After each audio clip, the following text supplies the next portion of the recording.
අදත් හැමෝටම සුබ දවසක් ප්‍රාර්ථනා කරනවා. අද මම රතුරාබු සැලඩ් එකක් හදන්න යන්නේ. රතුරාබු හදන ක්‍රම කිහිපයක්ම තියෙනවා. මම අද හදන්නේ බත් වලට කෑම මෙසට ඉක්මනින්ම තියන්න පුළුවන් සැලඩ් එකක්.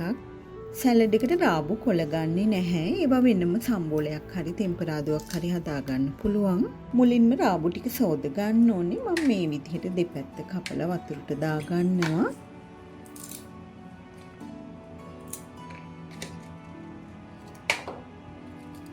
මේ වගේ උඩ පොත්තත් එක්කම තමයි අපි ගන්නෙ.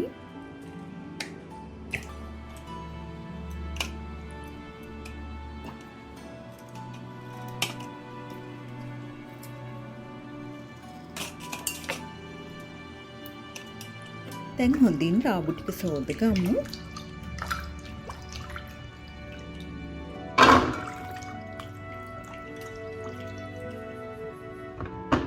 මම සැලඩ් එකට මේ විදිහට හීනියට ස්ලයිසින් කරගන්නවා. කැමති හැඩයකට කපා ගන්න පුළුවන්. ඔයාලා පීයෙන් කපනවා නම් ගොඩක් සිහින්ව කපා ගන්න.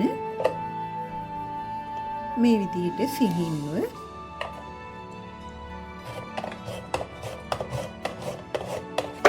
දැන් සිහින්ව කපාගත් රාබු පිටි ටික ඔක්කොම මික්ස් කරගන්න පුළුවන් ගැඹුරු බෝල් එකකට දාගන්නවා.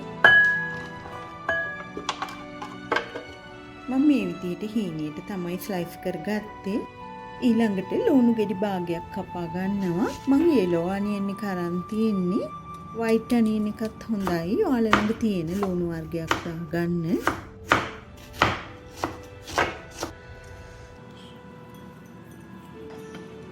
ඊළඟට මම පාස්ලි කොළ ටිකක් කපලා එකතු කර ගන්නවා. පාස්ලි නැත්නම් ලුණු කොළ ටිකක් දාගන්න පුළුවන්. දෙහි බෑයක් ඕනේ.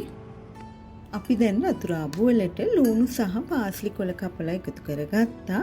මම දැන් ලුණු කුඩු සුවල්පයක් එකතු කරනවා. ගම්මිරිස් කුඩු ටිකක්. දෙහි යොෂ ටික.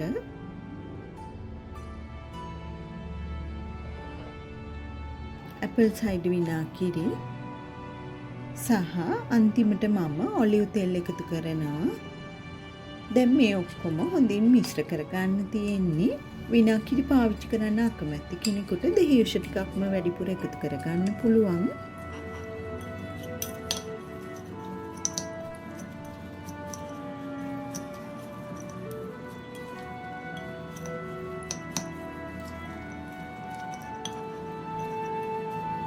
මේ විදිහට හොඳින් මිශ්‍ර කරගෙන PC එකට දාගමු.